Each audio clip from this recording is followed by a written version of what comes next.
குழத்தர அங்கே வரும்ப அதில் வரும்ப கீழடி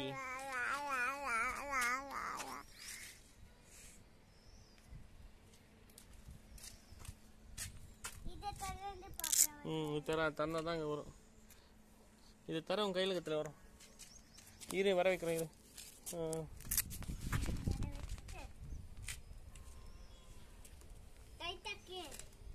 வச்சிட போகிறேன். இரு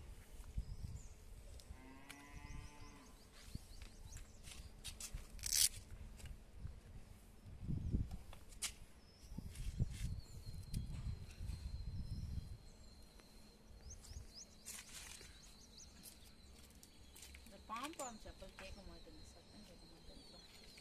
நோண்டிட்டானுங்களா? சத்தம் கேட்டுச்சுன்னா நல்லா ஆர்வமாக நடப்பாங்க.